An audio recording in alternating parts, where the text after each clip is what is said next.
बिस्मिल्लाहिर्रहमानिर्रहीम, अस्सलाम वालेकुम। कैपिटल टॉक में खुशामदीद।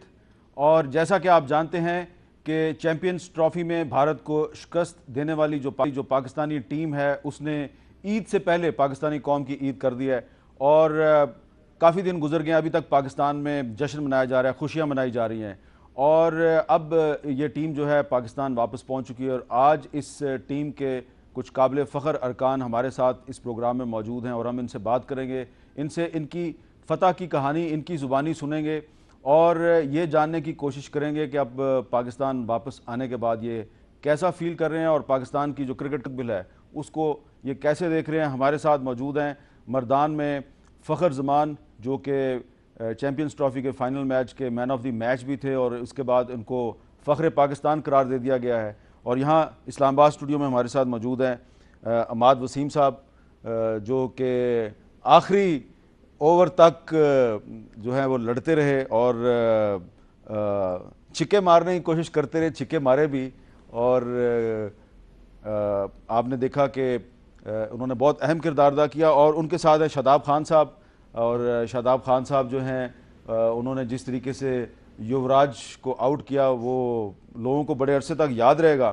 तो शुरू करते हैं। फ़ख्र ज़मान साहब, सबसे पहले तो आपको बहुत बहुत मुबारकबाद, आपके अहले खाना को भी, आपके वालिद साहब को भी। आपने ट्वीट भी किया अपने वालिद साहब के बारे में।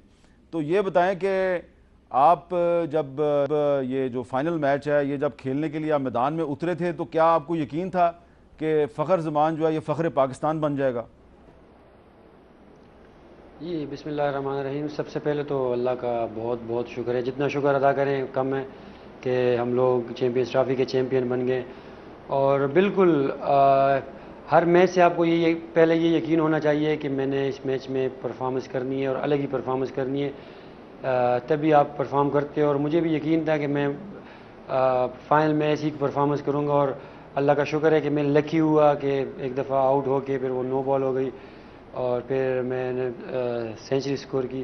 तो वाकई, और ये यकीन हमें टूर्नामेंट से पहले ही जिस तरह हमारी टीम मीटिंग होती थी तो ये यकीन हमारे अंदर आ गया था कि इंशाल्लाह हम ये टूर्नामेंट जीतेंगे। अच्छा, ये बताएं कि आपने जो इंडियन फास्ट बॉलर थे उनको बड़ी ही आपने बहुत इजी लिया हुआ था। वो बाउंसर भी करते थे तो आप हर बाउंसर को हुक करने की कोशिश करते थे या वो आपके हेलमेट पे लगता था। इतना इजी क्यों ले रहे थे आप उनको? नहीं, मैं इजी ले नहीं रहा था, बस ये मेरा वैसे ही खेलने वाले का अच्छा, ये स्टाइल है। आपका स्टाइल है। लेकिन ये कि जी वो बाउंसर में ज़्यादातर लेफ़्ट नहीं करता, मैं अटेम्प्ट ही करता हूँ। अच्छा। और तो ये है कि बस वो थोड़ा सा वहाँ के पे बाउंस थोड़ा ज़्यादा होता था तो मुझे थोड़ा बहुत मसला हो रहा था। लेकिन ये है कि मैंने प्रैक्टिस सेशंस में उस पर थोड़ा काम किया और बाद में मुझे इतना मसला हुआ भी नहीं। अच्छा, अब जब आप पाकिस्तान वापस आए, आपकी अपने वालिद साहब से, अपने अहले खाना से मुलाकात हुई, तो कैसा लग रहा है अब आपको?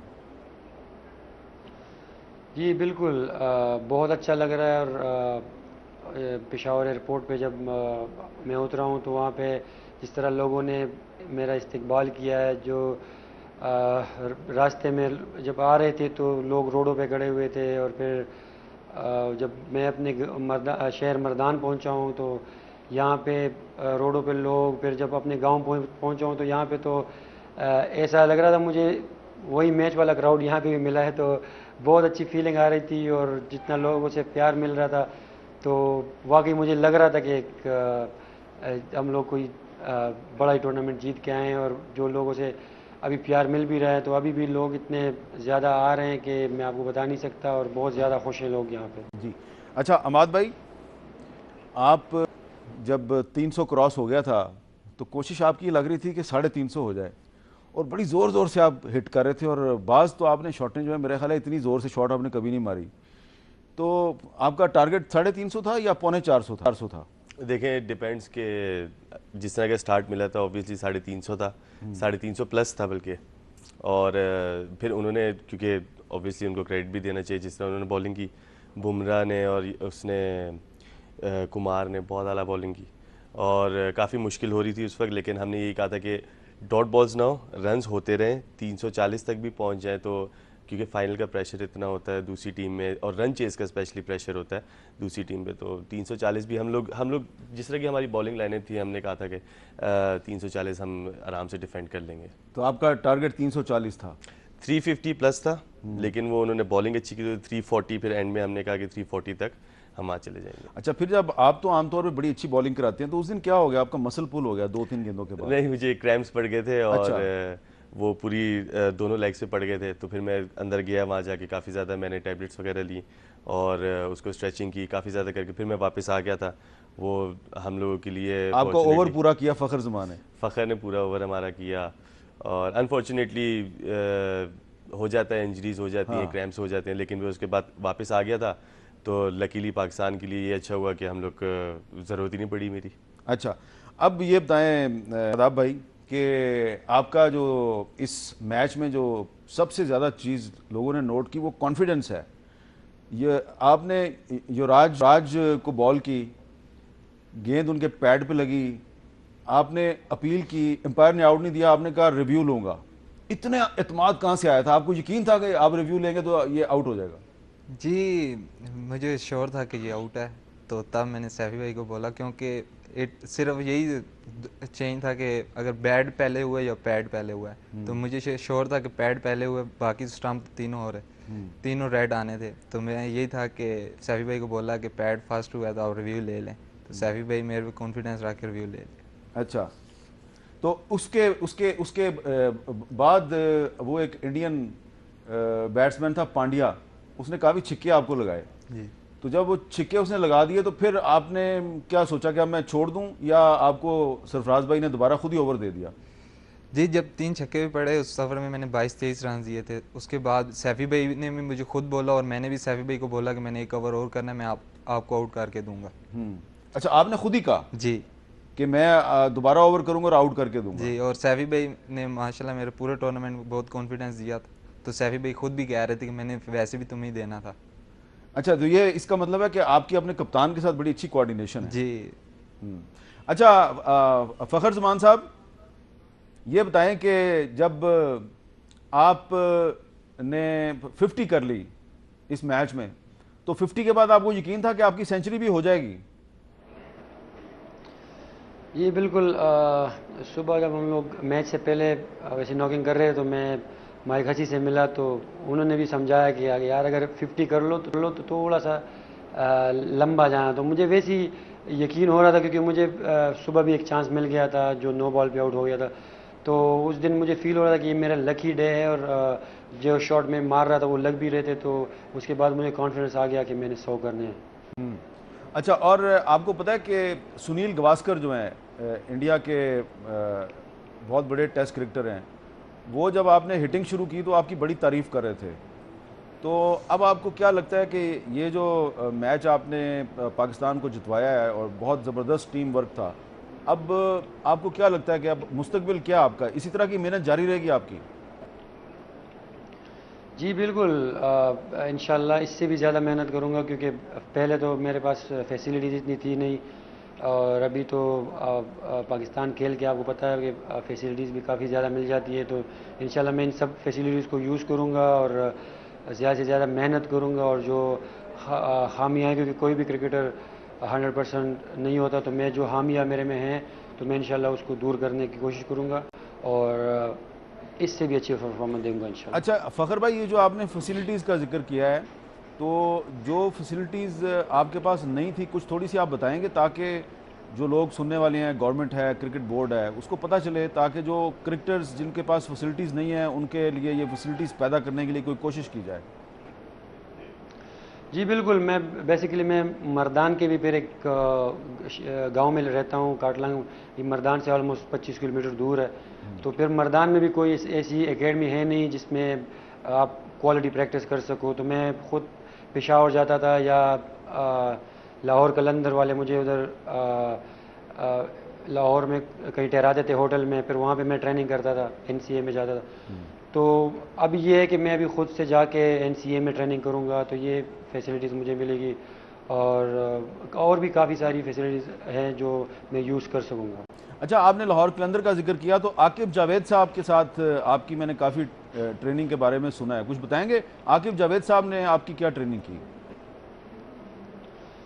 जी बिल्कुल, उन्होंने तो पहले पीएसएल में बहुत सपोर्ट किया, और फिर अभी चैम्पियंस ट्रॉफी से पहले जब मैंने आकिब भाई को कॉल की तो कि आकिब भाई यहाँ पे कुछ है नहीं, मैं ट्रेनिंग इस तरह कर नहीं पा रहा मर्दान में, तो मैं क्या करूँ। तो आकिब भाई ने मुझे बोला कि मैंने आपका होटल में रूम बुक करा दिया है, तो आप कल रात से ही आ जाओ और परसों से फिर ट्रेनिंग स्टार्ट कर दे। तो फिर मैं सुबह के टाइम जाता था आकिब भाई के साथ डिफेंस में जिम, और वहाँ पे स्विमिंग वगैरह करते थे, और फिर शाम को मैं एनसीए जाता था ट्रेनिंग करने। अच्छा, अमाद भाई, ये ज़रा आप बताएंगे कि एक क्रिकेटर जो होता है उसको कितनी स्ट्रगल करनी पड़ती है? मैंने थोड़ा सा सिर्फ अभी उनसे पूछा है, फ़खर ज़मान साहब, जितना उन्होंने बताया उन्होंने इससे काफ़ी ज़्यादा स्ट्रगल की है, और आपकी भी बड़ी स्ट्रगल है और शादाब की भी काफ़ी स्ट्रगल है। मियांवाली से रावलपिंडी तक और फिर रावलपिंडी से लंदन तक इनका जो सफ़र है, अभी तो इनका सफ़र छोटा है, आपका ज़रा काफ़ी लंबा है, आप इनसे ज़रा ज़्यादा सीनियर हैं।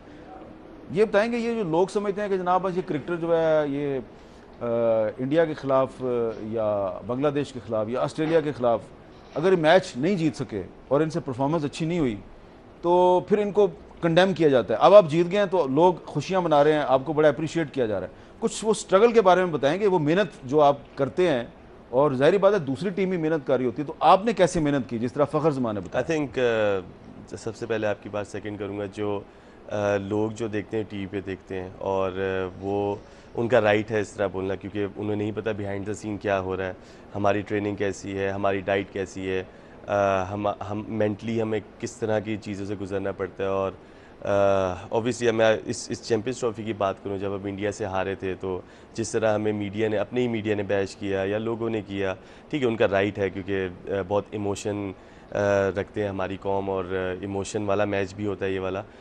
लेकिन हम भी काफ़ी ज़्यादा, ऑब्वियसली हम हार के, हमें सबसे ज़्यादा दुख तो हमें ही होता है, क्योंकि हम रिप्रेजेंट कर रहे हैं 18-20 करोड़ आवाम को, और हमने लेट डाउन किया तो बहुत ज़्यादा होता है।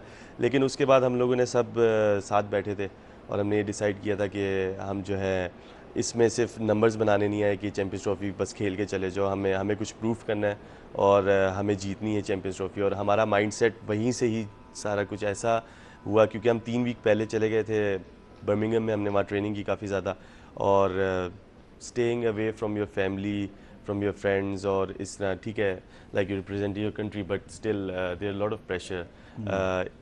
सिर्फ जीतने या हारने का नहीं होता, आपको मेंटली भी बहुत ज़्यादा उसको कोप अप करना पड़ता है। और जिस तरह मैं थैंक यू कहना चाहूँगा स्पोर्ट्स स्टाफ का, हमारे सारे लोगों का, मैनेजमेंट का, जिन्होंने हमें बिल्कुल सपोर्ट किया, कभी भी ऐसे नहीं आने दिया कि नहीं, कभी भी हमारे ऊपर ट्रस्ट नहीं तोड़ा हमारा। स्पेशली यंग गाइज़ हम लोगों के लिए, शादाब, फ़खर, मैं और भी 2-3 लड़के इस तरह, तो उन्होंने हमें बहुत ज़्यादा बैक किया, और उसकी वजह से ही रिज़ल्ट है। एक आधे परफॉर्मेंस की नहीं कहूँगा कि इसने ऐसा किया, इसने ऐसा किया, इट्स अ टीम गेम, और सारे लड़कों ने एग्जैक्टली जितने जो उसका रोल था वो उन्होंने अदा किया, और उसी वजह से हम चैम्पियंस ट्रॉफी जीते हैं। अच्छा शादाब, आप मियांवाली में पैदा हुए, फिर आप पिंडी में आ गए, आपने क्रिकेट खेली, स्ट्रगल की, अंडर 19 में गए, फिर पाकिस्तान की ए टीम में आए, फिर पीएसएल के ज़रिए लोगों ने आपको जाना। तो आपने जब क्रिकेट खेलनी शुरू की तो आपको यकीन था कि आप एक दिन पाकिस्तान की कौमी टीम में आ जाएंगे? जी 100% श्योर नहीं था, लेकिन मेरा यही बिलीव है अभी तक जितना भी मैं हूँ कि जितना ज़्यादा बंदा हार्ड वर्क करता है उतना ज़्यादा पे मिलता है। तो ये नहीं कि सिर्फ क्रिकेट में, अगर आप पढ़ रहे हैं उसमें भी, तो जितना ज़्यादा आप हार्ड वर्क करेंगे उतना मिल। तो जब मैं इधर पिंडी आया था तो हमारे कज़न की टीम होती थी, तो कज़न की टीम में मैं सिर्फ फील्डिंग करता था, सिर्फ फील्डिंग करने जाता था, और सबसे पहले मैं ही जाता था ग्राउंड में, सिर्फ फील्डिंग कराते, ना बैटिंग ना बॉलिंग, सिर्फ फील्डिंग करता रहता था। फिर हमारे घर के साथ ही क्लब होता था सिद्दीक़ अकबर, तो उधर मैं जाता था, उधर भी ज़्यादातर मैचेस में सिर्फ फील्डिंग की वजह से खेलता, सिर्फ फील्डिंग करता था, लेकिन शौक होता था क्रिकेट का, सिर्फ फील्डिंग करता रहता था। फिर उसके बाद हमारे क्लब के प्रेसिडेंट सजाद भाई, उन्होंने मुझे बहुत ज़्यादा सपोर्ट किया जब मैं खेला। फिर उसके बाद मैं अंडर 16 में सिलेक्ट हुआ, उसमें मैंने ऑलराउंडर टॉप किया था। फिर मैं एकेडमी गया, फिर मेरी मुशी भाई से मुलाकात हुई, फिर उसके बाद मुशी भाई ने मुझे बहुत ज़्यादा, मुशी भाई का मतलब है मुश्ताक अहमद? जी हाँ, अच्छा। मुश्ताक भाई ने मुझे बहुत ज़्यादा सपोर्ट किया। अच्छा, तो मुश्ताक भाई आपके उस्ताद बन गए? जी। तो वो लेग स्पिनर थे तो उन्होंने आपको भी लेग स्पिन सिखाई? नहीं, मैं शुरू से लेग स्पिन जो अच्छा। टॉप किया था मैंने लेग स्पिन से किया था। ठीक है। अच्छा, अब ये बताएं कि आप लेग स्पिनर तो बहुत से हैं पाकिस्तान में, तो मुशी भाई को यकीन था कि उनका शागिर्द जो है वो सबसे आगे निकल जाएगा? जी, मुशी भाई बहुत ज़्यादा कॉन्फिडेंस देते हैं, उनके साथ बैठे हैं तो बंदे का दिल बहुत बड़ा हो जाता है। तो उन्होंने बहुत ज़्यादा सपोर्ट किया, कॉन्फिडेंस दिया। जिस टूर पे जाने से पहले मैं उन्हें कॉल करता हूँ और उनसे मिलता हूँ, और हर मैच से पहले मैं उनको कॉल करता हूँ, तो कॉन्फिडेंस लेता है। और वो को वजीफा भी बताते हैं वैसे? जी कुछ मुशी नहीं, भाई बस दुआएं भी बड़ी करते हैं। जी मुशी भाई दुआएं बहुत देते हैं। अच्छा, फ़खर ज़मान साहब, आप ज़रा हम ये फाइनल मैच पे आते हैं ना, कौम जानना चाहती है कि ये लोग कहते थे कि ये चैंपियंस ट्रॉफी की सबसे कमज़ोर टीम है पाकिस्तान, और ये बहुत से फॉरेन कमेंटेटर्स कह रहे थे, लेकिन वो कमज़ोर तरीन जो टीम है उसने मजबूत तरीन टीमों को 1 2 3 करके पछाड़ना शुरू किया, हराना शुरू किया। तो जब आप ग्राउंड में थे और आपकी जब पार्टनरशिप बन रही थी अज़हर अली के साथ, और पहले आपने जब 50 की पार्टनरशिप की, फिर आप आगे चलते गए, तो ज़रा बताएं कि जो इंडियन क्रिकेटर्स थे, इंडियन क्रिकेट टीम है, वो पहले तो बड़े हंस रहे थे, खेल रहे थे, फिर आहिस्ता आहिस्ता हमने देखा उनके चेहरों से मुस्कुराहटें गायब हो गई। तो हम इतने हज़ारों मील दूर बैठ के ये चीज़ें नोट कर रहे थे, तो आप तो बिल्कुल उनके दरमियान में थे। थोड़ा सा बताएंगे कि किस तरह आपने क्या नोट किया कि उनका कॉन्फिडेंस कैसे ख़त्म होना शुरू हुआ? जी बिल्कुल बिल्कुल, स्पेशली शुएब मलिक भाई ने हमें ये बात बताई थी कि जो इंडियन टीम है ये बाकी टीमों की तरह जल्दी पैनिक नहीं करते, तो इनको ज़रा तगड़ा होके वो पैनिक करना है ना। तो जब हमारी 50 रन की पार्टनरशिप लगी तो अज़हर भाई और मेरी यही बात हुई कि यार अब 50 रन की लग गई है पार्टनरशिप, अब इनकी बॉडी लैंग्वेज थोड़ी सी गिरी है लेकिन उतनी नहीं है जितना हमें चाहिए। तो वो कह रहे थे कि ये इस पार्टनरशिप को और लंबा लेके जाना है, तो हमने ट्राई की और हमने यही सोचा कि विकेट नहीं देनी इनको, और उनको उस चीज़ में विकेट नहीं मिली। तो जैसे ही हमारी पार्टनरशिप 100 तक पहुंची है तो उनकी बॉडी लैंग्वेज बिल्कुल ही गिर गई, तो उसके बाद हमें मिलने शुरू हो गए। अच्छा, तो उसके बाद जब अज़हर अली साहब, वो जो एक मिसअंडरस्टैंडिंग हुई थी रन आउट वाली, अज़हर अली साहब के रन आउट की, थोड़ा सा वो बताएंगे आप कैसे मिसअंडरस्टैंडिंग हुई? जी बिल्कुल, वो मैं खैर मेरी कॉलिंग थोड़ी सी इतनी अच्छी है भी नहीं बिटवीन द विकेट्स, लेकिन अज़हर भाई ने यस बोल दिया था, लेकिन मैंने मतलब क्राउड इतना ज़्यादा था कि शोर था कि मैंने सुना ही नहीं, और मैं फील्डर की तरफ देख रहा था, मैं अज़हर भाई की तरफ देख ही नहीं रहा था, और मैं अपनी जगह पर ही खड़ा हुआ था। मतलब मैंने 2 स्टेप लिए थे और बस अज़हर भाई मेरे पास पहुंच गए। तो जब मैंने उनको देखा मैंने बोला अज़हर भाई, तो उन्होंने बस थ्रो फेंक दी और अच्छा, चलें, ये आपकी, लेकिन ये है कि फिर आपकी ये बड़ापन है कि आप अपनी गलती जो है उसको मान रहे हैं, और ये किसी क्रिकेटर की स्पोर्ट्समैन स्पिरिट होती है, और ये बहुत अजमत की बात है, और मैं अप्रिशिएट करता हूं कि आप अपनी गलती को मान रहे हैं। लेकिन साथ ही साथ ये भी बात आपकी जो है ये समझ में आ रही है कि क्राउड का शोर बहुत ज़्यादा था और आपने उनकी कॉल ही नहीं सुनी। नहीं, वो अज़हर भाई को बाद में मैंने सॉरी भी की, मैंने बोला अज़हर भाई सॉरी मेरी फॉल्ट था। तो उन्होंने बोला यार आपने 100 भी कर दिए और मैच भी हम जीत गए, तो हमें जीती चाहिए थी, तो ये कोई मैटर नहीं करता कि मैं रन आउट हो गया या कोई हो गया, हमें जीती चाहिए थी। चलें, ये बड़ी अच्छी बात है, ये अज़हर भाई की भी अजमत है, उनकी बड़ाई है, उनकी ग्रेटनेस है। अच्छा अमाद भाई, ज़रा ये बताएं कि ये जो इस तरह की थोड़े छोटे प्रॉब्लम्स हो जाते हैं, इनको ओवरकम करने के लिए कोच और कप्तान ये क्या करता है, आपको किस तरह समझाते हैं? आई थिंक ये जो आप कह रहे हैं जिस तरह ये होते हैं, आई थिंक ये इंडिविजुअल के ऊपर होता है। ये तो हो जाता है वैसे, ये तो हर टीम में होता है, हर जगह होता है। आप एक साथ रहते हो, जब साल में आप 9-10 महीने, तो आपस में हो जाता है कभी कभी। लेकिन अल्हम्दुलिल्लाह जिस तरह के हमारे सीनियर्स हैं और जिस तरह के हमारे नए लड़के हैं, फैंटास्टिक, लाइक इज़्ज़त करने वाले हैं और इज़्ज़त करवाने वाले हैं, तो इस तरह कुछ होता नहीं है। बहुत ज़्यादा इन्जॉय करते हैं हम लोग सारे, और बहुत फ़न करते हैं सारे, एक दूसरे के साथ बहुत जेल हैं हम लोग। अच्छा, आप अपने नंबर से कुछ ऊपर आए, ठीक है, ज़रा ये लोगों को बताएं ना, जब आप नंबर से अपने ऊपर आए तो कमेंटेटर्स ने कहा कि यहाँ तो सरफराज को आना चाहिए था, तो ये तो अमाद साहब आ गए हैं, तो अब क्या होगा? फिर जब अमाद साहब ने हिटें लगानी शुरू की तो फिर कमेंटेटर्स को तसल्ली होगी थी। ज़रा ये बताएं कि आप ऊपर किस तरह? गेम प्लान होता है कैप्टन कोच का, यही होता है, क्योंकि उस वक्त लेफ्ट आर्म स्पिनर भी लगा हुआ था और स्पिनर लगे हुए थे, तो यही था, रन रेट जिस तरह जा रहा था उसको और आगे ले जाएं। तो यही था, जाके हिटे शिटे मारनी। अनफॉर्चुनेटली नहीं लगी, लेकिन गेम प्लान जिस तरह का होता है वो चेंज होता रहता है, क्योंकि जब आपकी विकेट्स नहीं गिरती तो ऑब्वियसली जो हिटर्स होते हैं या जो तेज़ खेलने वाले होते हैं वो ऊपर आ जाते हैं और आके अटैक करते हैं। तो इसी तरह का गेम प्लान था और अल्हम्दुलिल्लाह मैं तो कह रहा हूँ वर्क किया, क्योंकि 340 was a very commanding score. क्योंकि आपने बड़ी ज़ोर ज़ोर से शॉटें मारी, लेकिन दूसरी तरफ इंडियंस जो हैं वो भी आखिरी वक्त में कंटेन करने की बड़ी कोशिश कर रहे थे, आपको यॉर्कर नहीं, मारे जा रहे थे। उन्होंने क्योंकि क्रेडिट उन्हें देना चाहिए, ऑब्वियसली बात है। दूसरी टीम ने बॉल ही बहुत अच्छी की है लास्ट 3 ओवर्स में, जो 4 ओवर्स में उन्होंने बहुत अच्छे बॉल किए। उन्होंने वी ट्राइड इट ऑल। मेरी बात भी हुई थी, 2-3 लोगों से बात हुई थी कि क्या करना है क्या करना है। तो आई थिंक इस चीज़ में हम लोग सारे वर्क करें कि एंड ओवर्स में अगर वो अच्छी बॉल करें तो आप इम्प्रोवाइजेशन कैसे कर सकते हैं। तो इस चीज़ में हम सारे वर्क कर रहे हैं और इंशाल्लाह इम्प्रूवमेंट और आगे नजर आएगी। अच्छा, हमारी गुफ्तगू जारी है जी। हमारे साथ फ़खर जमान साहब मौजूद हैं, अमाद वसीम साहब मौजूद हैं, शादाब खान से हैं। एक हम छोटा सा ब्रेक लेंगे और ब्रेक के बाद दोबारा मिलते हैं।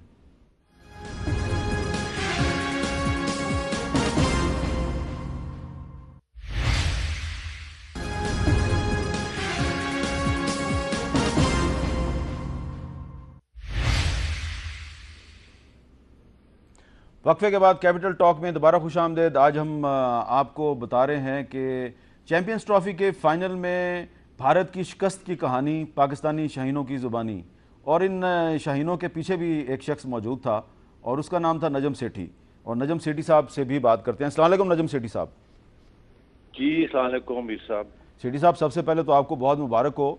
अब ज़रा हम ये जानना चाह रहे हैं कि ये कहा जा रहा था जी चैंपियंस ट्रॉफी की सबसे कमज़ोर तरीन टीम है पाकिस्तान, और इंडिया से जब पहला मैच हार गए तो आपको पता है क्या होता है, और उसमें कुछ सियासत भी आ जाती है, कुछ मीडिया भी जो है वो काफ़ी जज्बातीपन का मुजाहरा करता है। अब हम जीत गए हैं अल्लाह ताला की मेहरबानी से, टीम की मेहनत से, और इसमें क्रिकेट बोर्ड का भी बड़ा किरदार है। अब शायद अफरीदी साहब आज कह रहे थे कि ये एक ट्रॉफी जीतने का मतलब ये नहीं है कि आपने दुनिया फतह कर लिया है, तो लेकिन दुनिया तो फतह करनी है, तो दुनिया फतह करने के लिए अब आपका क्या प्लान है? बिल्कुल सही कह रहे हैं आप। देखिए, ये हमने एक मैच अभी नहीं जीता, हमने 4 मैचेस एक लगातार जीते हैं। हाँ। तो ये छोटी बात नहीं है। ये सिर्फ ये नहीं है कि हमने इंग्लैंड को डिफीट किया या इंडिया को डिफीट किया, हमने दुनिया की टॉप 4 टीमों को डिफीट किया। तो इसमें कुछ काबिलियत तो है, ये कुछ तुक्का नहीं लगाई, बिल्कुल नहीं। पहली बात तो ये। तो इसके पीछे क्या है वो तो खैर आप सब जानते ही हैं कि इन बच्चों की ट्रेनिंग कैसे हुई, इनकी तरबियत कैसे हुई, किस किस्म के प्रेशर टैक्टिक्स इन्होंने कन्फ्रंट करना सीखा पीएसएल के अंदर। इनके मेंटोर्स कौन थे? विव रिचर्ड था, वसीम अकरम था, ब्रेंडन मैकलम था, इस किस्म के लोग थे, क्रिस जॉर्डन था, जिन्होंने इन बच्चों को सिखाया और बताया कैसे करना है। तो और सरफराज सबसे ज्यादा डेवलपमेंट सरफराज की हुई है। तो ये सारी बातें तो हम सब जानते ही हैं। आगे क्या होना है मैं आपको यकीन दिला रहा हूँ कि मसला ये था कि हम इसलिए इस फॉर्मेट में हार रहे थे कि 8-9 साल से बाकी ममालिक ने अपनी लीग्स बना ली थी, फास्ट स्कोरिंग लीग्स की, T20 लीग्स की, और हमारे क्योंकि PSP में ये कामयाबी ना हासिल हुई तो इसलिए हमारे बच्चे जो थे इस फॉर्मेट को समझ ही नहीं पा रहे थे। अब उनको समझ आ गई है PSL खेलने के बाद और फिर टॉप स्कोर प्लेयर्स के खेलने के बाद। मैं समझता हूँ ये बड़ी जबरदस्त डेवलपमेंट है। और आगे देखिएगा, पहले 24 मैचेस खेलते थे, 5 PSL की टीम्स थी और एक नया लड़का अंडर 23 आता था। अब जब 8 टीमें हो जाएंगी तो हर दफा 4-5 नए टैलेंट आपको मिलेंगे। तो मैं समझता हूँ फ्यूचर बहुत ब्राइट है इसके बाद। आपने देखा कि 2 PSL के बाद आपको 4 प्लेयर्स मिल गए जो कि दुनिया जिसके बारे में गश कर रही है। तो आप देखिएगा अगले 3-4 साल में और आपको कितने प्लेयर्स मिलेंगे। ये सारी टीम जो है ये तब्दील हो जाएगी और इसमें नया ब्लड आ जाएगा, नई ट्रेनिंग होगी, नए प्रेशर टैक्टिक्स, नए बड़े लोगों के साथ खेल के, और इंशाल्लाह मैं समझता हूँ कि बहुत ही रोशन फ्यूचर है पाकिस्तान क्रिकेट का। अच्छा सेठी साहब, जरा ये भी बताइएगा कि आने वाले दिनों में कौन कौन से पाकिस्तान के होने वाले हैं और क्या कोई चांस है कि कोई गैर मुल्क की टीम आखिरकार पाकिस्तान का दौरा करने पे राजी हो जाए? जी हाँ, मैं ये आपको बताना चाह रहा हूँ कि अभी 2 दिन पहले हमारी मीटिंग यहाँ हुई है जाइल्स क्लार्क के साथ और ICC ऑफिशियल्स के साथ, और हम एक ICC world 11 of top players की बात कर रहे हैं उनसे, जो कि सितंबर के तीसरे हफ्ते में पाकिस्तान आएगी और 3 मैचेस खेलेगी T20। तो मैं ये समझता हूँ कि या ओडीआईज होंगे, वनडेज होंगे, ये इसके ऊपर अभी डिस्कशन हो रही है। तो ये पहला कदम होगा कि पूरी वापसी का एक किस्म की, और आईसीसी की अप्रूवल होगी, फीका जो कि प्लेयर्स एसोसिएशन है इसको सपोर्ट करेगी। तो ये सारे मामला जो हैं इस वक्त अंडर डिस्कशन है और हम इसको स्टिच अप कर रहे हैं। अच्छा, दूसरी चीज ये कि पीएसएल के अंदर भी अब आपने देखा इस चैंपियंस ट्रॉफी जीतने के बाद क्या शोहरत हो गई है पीएसएल की भी और इन लोगों की भी, और हमारे जो रिक्वेस्ट है फॉरेन प्लेयर्स के साथ कि वो और इसमें शामिल हों और टॉप क्वालिटी के लोग आए, वो भी अब हमें कामयाब नजर आ रहा है। हम अगले साल पीएसएल के भी 8-9 मैचेस पाकिस्तान में कराएंगे और आप खुद ही सोचिएगा कि कितनी एक्साइटमेंट होगी और कितनी, तो ये रास्ते हैं, एक कदम है जिसके साथ अच्छा, इंटरनेशनल क्रिकेट वापस तो आएगी। सेठी साहब ये तो आपने एक बहुत बड़ी खुशखबरी दी है कि अगले साल पीएसएल के 7-8 मैच पाकिस्तान में होंगे। इसका मतलब है एक शहर में तो नहीं होंगे, 2-3 शहरों में होंगे। जी, वो लॉजिस्टिक्स के प्रॉब्लम्स हैं, फिर सिक्योरिटी के प्रॉब्लम्स हैं, तो इसलिए इस वक्त जो प्लानिंग हो रही है वो ये हो रही है कि 2 डबल हेडर्स कराची में हो, एक दिन दूसरे दिन के बाद, तो एक दिन में 2 मैचेस, अगले दिन 2 मैचेस, और फिर उसके बाद 8-10 दिन के बाद 2 मैचेस लाहौर में, एक दिन 2 मैचेस लाहौर में दूसरे दिन, ताकि सारी 6 की 6 टीम्स जो हैं वो इसमें शामिल हो सकें और फाइनल फिर लाहौर में हो। और तो ये इस वक्त डेवलपमेंट हो रही तो है। कुछ बताएंगे आपके ये जो फॉरेन प्लेयर्स जिनकी तरफ आपने एक इशारा किया, एक बहुत ही हसीन और खूबसूरत इशारा किया आपने, तो कौन कौन से फॉरेन प्लेयर आपके इशारे पे पाकिस्तान आने के लिए तैयार हैं? मैं समझता हूँ जी कि इस वक्त हम नेगोशिएशंस में हैं उनके साथ। पिछले साल का जो एक्सपीरियंस है बड़ा पॉजिटिव था और चैंपियंस ट्रॉफी का एक्सपीरियंस भी बड़ा पॉजिटिव है। आपने तो खुद ही पढ़ ही लिया है केविन पीटरसन ने क्या कहा और बाकी लोगों ने क्या कहा कि पीएसएल जो है वो ब्रिलियंट ऑर्गेनाइजेशन है, ब्रिलियंट लीग है। तो ये अब दुनिया में ये बात गूंज रही है और जो लोग पहले थे सोचने के लिए तैयार नहीं थे, वो अब हमें कह रहे हैं हम तैयार हैं। ये हम इंतजार कर रहे हैं कि ये जो आईसीसी की टीम जा रही है ये अगर खैरियत से वहां मैचेस देख के होके आ जाए तो इंशाल्लाह फिर हम भी तैयार हो जाएंगे। तो मैं समझता हूं कि जो भी टॉप प्लेयर्स अवेलेबल होंगे फिर वो रजामंद हो जाएंगे। चलें, बहुत बहुत शुक्रिया नजम सेठी साहब, और आपने बहुत अच्छी खबर हमें दी है कि अगले साल पीएसएल के कम से कम 7-8 कराची और लाहौर में होंगे। बहुत बहुत शुक्रिया नजम सेठी साहब। शादाब साहब, पीएसएल का जिक्र किया नजम सेठी साहब ने, तो आप क्रिकेट तो खैर पहले से खेल रहे थे, लेकिन कौम ने आपको पीएसएल के मैचों में देखा, पीएसएल का तजर्बा कैसा था? जी, पीएसएल का बहुत अच्छा तजर्बा था क्योंकि वो सेम इंटरनेशनल क्रिकेट की तरह है, क्योंकि जो टॉप प्लेयर थे वो आए हुए थे, जो हमारे टॉप प्लेयर थे वो खेल रहे थे। तो एक किस्म का इंटरनेशनल सिनेरियो था, उसमें खेलना और अच्छा परफॉर्म करना। फिर उसके बाद वसीम भाई मेंटोर थे, तो उनसे बहुत कुछ सीखने को, मिसबा भाई कैप्टन थे, डीन जोन्स था, तो बहुत ज़्यादा कुछ सीखने को मिला वहाँ से। फिर उसके बाद बहुत ज़्यादा कॉन्फिडेंस मिला क्योंकि उधर अच्छा परफॉर्मेंस हुई। तो उसके बाद पाकिस्तान टीम में भी अच्छा ड्रीम डेब्यू हुआ मेरा।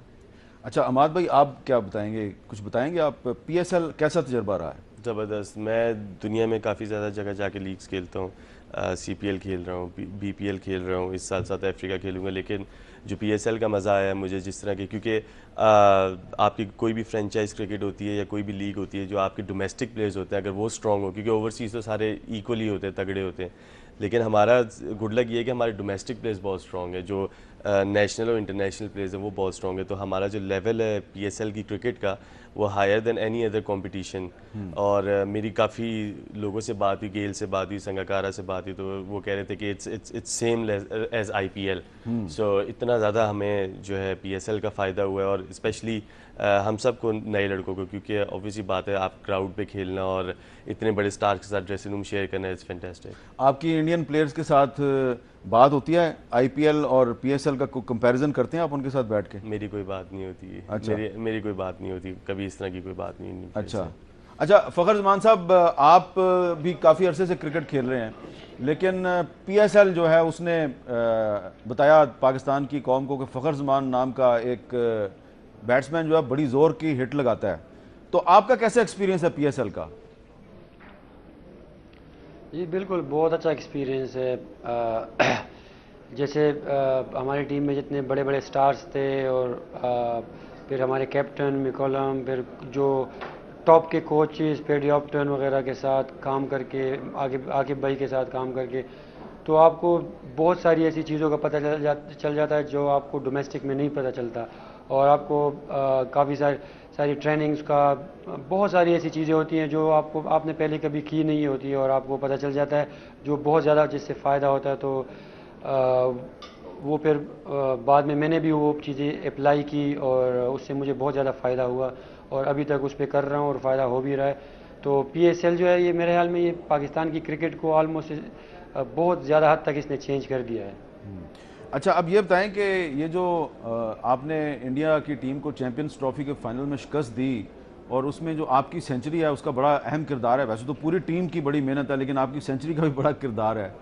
आपको ग्राउंड के अंदर कौन कौन से इंडियन प्लेयर्स जो हैं उन्होंने बहुत खुलकर बमागे दोहल आपको मुबारकबाद दी, और किसकी मुबारकबाद का आप इंतज़ार करते रहे और उसने मुबारकबाद नहीं दी?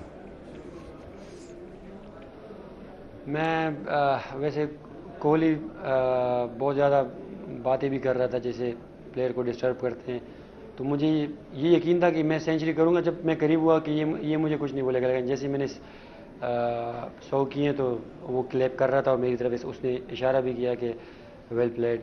और धोनी का वेट करता रहा, लेकिन धोनी ने कुछ नहीं बोला। अच्छा, धोनी ने नहीं कहा, हालांकि वो तो बिल्कुल पीछे खड़ा था। हाँ, तो अच्छा, अब ये जो मैंने बोला ये इसकी रेपुटेशन, हाँ, मैंने बोला इसकी रेपुटेशन बहुत अच्छी है तो ये बोल देगा वेल प्लेड का, लेकिन उसने कुछ भी नहीं बोला। अच्छा, धोनी ने वेल प्लेड नहीं बोला। हाँ, ये बड़ी बड़ी अहम बात आपने बताई है, क्योंकि धोनी की रेपुटेशन वाकई बड़ी अच्छी है और उसने भी बड़ी मेहनत की है क्रिकेट में। अच्छा, अब आपने सुना है कि जब से इंडियन टीम हारी है तो उनके कोच और कप्तान में लड़ाई हो गई है, अनिल कुंबले को उन्होंने फारग कर दिया है। आपको ग्राउंड में कोई ऐसी सूरत हाल नजर आ रही थी कि ये जो इंडिया की क्रिकेट टीम है इसके अंदर कोऑर्डिनेशन कमजोर होती जा रही है, और जिस तरह आप इनको चौके छिक्के मार रहे हैं तो इनकी कोऑर्डिनेशन में भी आप दरारें डाल रहे हैं? नहीं, सच ग्राउंड में ऐसा कोई फील नहीं हो रहा था, क्योंकि वो लोग बहुत अच्छा फाइट कर रहे थे। जो जितना मुझे लग रहा था पहली ओवर से, खैर पहले ओवर में तो हर कोई टीम करती है, वो 10वें ओवर तक भी बहुत अच्छा फाइट कर रहे थे और उनकी प्लानिंग भी, मतलब उन्होंने बहुत प्लानिंग से बॉलिंग की है 10 ओवर तक। और तो हम लोग भी फिर वेट कर रहे थे उनके स्पिनर्स का, लेकिन ऐसे कोई फील नहीं हुआ हमें जो जिस तरह आप न्यूज़ दे रहे हैं। तो इसका हमें कोई आइडिया नहीं हो रहा था, क्योंकि वो वैसे तो टीम बड़ा अच्छा हो के जेल होके उनकी खेल रही थी। ठीक है। अच्छा, अभी कुछ एक दो बातें और भी आपसे करनी है। एक छोटा सा मैंने वक्फा लेना है और वक्फे के बाद मिलते हैं।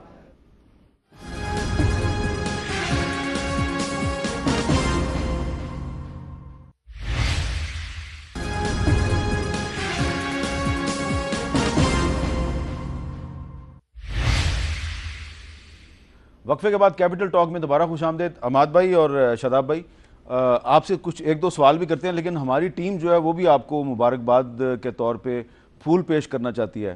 तो ये फूल सिर्फ हमारी तरफ से नहीं है, पूरी पाकिस्तानी कौम की तरफ से। वैसे तो आप पे फूलों की बारिश है, तो लेकिन ये जो फूल है ये आप समझे कि एक सिंबॉलिक जेस्चर है कि आप जहाँ भी जाएंगे आपको फूलों से आपका इस्तकबाल किया जाएगा।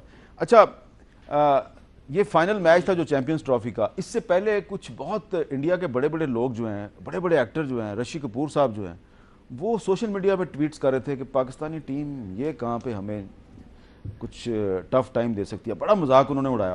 खैर, लेकिन जब आप जीत गए तो उन्होंने फिर आपकी सलाहियतों का एतराफ़ भी कर लिया। तो ये जो सोशल मीडिया पे अभी तक लड़ाई चल रही है, इसको आप इंजॉय कर रहे हैं या इसकी तरफ आपका तवज्जो ही नहीं गई? देखिए, आता तो है हमारे पास, हमें तो पता तो लग जाता है क्या हो रहा है, लेकिन कभी कभी ऐसा होता है कि यार ये क्या इन्होंने बात की है, क्या इस तरह किया। लेकिन ऑब्वियसली बात है, हम लोग पता नहीं क्यों ऐसा लेते हैं जैसे ये वॉर है कोई। ये वॉर नहीं है, ये सिर्फ क्रिकेट गेम है। और वॉर में तो इतने लोग शहीद होते हैं और वो होते हैं, ये तो क्रिकेट गेम है, एक टीम हारेगी एक टीम जीतेगी। तो आई थिंक हम लोग तो वो इंडियन टीम भी और हम लोग भी एज अ क्रिकेट गेम लेते हैं। ठीक है, इमोशंस आए हैं, स्टेक्स आए हैं और आपको जीतना ही जीतना है, आप जाते ही जीतने के लिए। लेकिन मैं रिक्वेस्ट करना चाहूँगा लोगों से कि ये वॉर नहीं है और हम लोग ह्यूमन बीइंग है, इंसान है। हम आज जाते हैं, 100% देते हैं, अपना खून देते हैं और जीतने की कोशिश करते हैं, और रिज़ल्ट अल्लाह के हाथ में होता है, हमारे हाथ में नहीं होता। तो कोशिश मेरी यही उन सब से गुजारिश है कि इस तरह के कमेंट्स ना पास किया करें जिससे दूसरे मुल्क को नुकसान हो या दूसरे मुल्क के लोग डिसहार्ट हों। किसी का दिल मत दुखाएं और गेम को गेम की तरह लें। अच्छा, ये बड़ी अच्छी बात की है। शादाब, आपका क्या एक्सपीरियंस है? जब चिक्का पड़ता है, आउट नहीं कर सकते या अब मैच हार जाते हैं तो लोग बहुत बुरी बुरी बातें करते हैं, लेकिन जब आप जीत जाते हैं तो फिर लोग बहुत खुश होते हैं। जी, सबसे पहले मैं ये कहना चाहूँगा कि ये लोगों की दुआएं हैं जो हम जीते हैं, तो लोग हमारे लिए दुआएं करते रहते हैं और हम भी अपनी तरफ से 100% देते हैं कि हम अच्छा करें। और ये क्रिकेट गेम है, इसमें कभी अच्छा होता है, कभी बुरा होता है। तो मेरा यही है कि जो अच्छा भी होता है उसमें अप्रिशिएट करें, अगर बुरा भी होता है उसमें इतना ज़्यादा गुस्सा ना करें, क्योंकि क्रिकेट गेम है, वो भी खेलने आए हैं, हम भी खेलने आए हैं। तो लेकिन उनके साथ इंडिया में बहुत बुरा हो रहा है, आपको अफसोस होता है? लोग टीवी तोड़ रहे हैं। बिल्कुल, मैं आपको इस बात में कहना चाहूँगा कि लोगों को या प्लेयर्स को या किसी भी इंसान को तब ज़रूरत होती है जब वो डाउन होता है। जब वो अप होता है उसको ज़रूरत नहीं होती है प्रेज़ करने की। जब वो डाउन होता है ना, तब कोई वर्ड ऐसा या कुछ ऐसी चीज़ के प्रेज़ जिससे मिलता है तो वो बहुत अच्छा फील होता है। क्योंकि करते हैं लोग, हम हारे भी थे, ठीक है, मीडिया ने बैश किया और लोगों ने किया, लेकिन कुछ लोगों ने हमें सपोर्ट भी किया और हमें कहा भी कि नहीं ये बहुत अच्छी साइड है ये वो। मैं ये कहना चाहूँगा कि हर किसी का राइट है जो भी तनकीद भी करने का, लेकिन criticism in a positive way करें और क्रिकेट पे करें, पर्सनल और इस तरह की चीज़ों पे ना करें तो ऑब्वियस ही बात है, फिर थोड़ा सा दुख होता है। लेकिन मैं अपनी कौम से बहुत खुश हूँ, जिस तरह उन्होंने स्पेशली मुझे सपोर्ट किया, जिस तरह मेरे फैंस ने, जिस तरह मेरे लोगों ने, मैं उनका बहुत शुक्रगुजार हूँ, मीडिया का और काफ़ी लोगों का जिन्होंने मुझे सपोर्ट किया, हमारी टीम को सपोर्ट किया। और उम्मीद है कि क्योंकि एक्सपेक्टेशंस और हाई हो गए, उम्मीद है हम उस एक्सपेक्टेशन पे पूरा उतरें और अपनी कौम को हम एक जिस तरह की नया ट्रेंड हमने क्रिकेट पे लेके आए हैं उसी पे हम लोग फोकस रहें और उसी को कंटिन्यू करें। अच्छा फ़खर ज़मान साहब, अब जैसा कि अमाद वसीम साहब ने कहा है कि जब जीत जाते हैं तो उम्मीदें भी लोगों की ज़्यादा हो जाती हैं, तो अब लोगों की बहुत ज़्यादा उम्मीदें आपसे बढ़ गई हैं। ये जब उम्मीदें बढ़ती हैं तो फिर लोग ये समझते हैं कि जनाब अब फ़खर ज़मान हर मैच में ही 100 करे, हर मैच में सेंचुरी करे, हर मैच के हर बाउंसर पे चौका छिक्का लगाए, तो प्रेशर कुछ ज़्यादा बढ़ नहीं जाएगा आप पे, या आप बाउंसर को भी खातर में नहीं लाते और प्रेशर को भी खातर में नहीं लाते?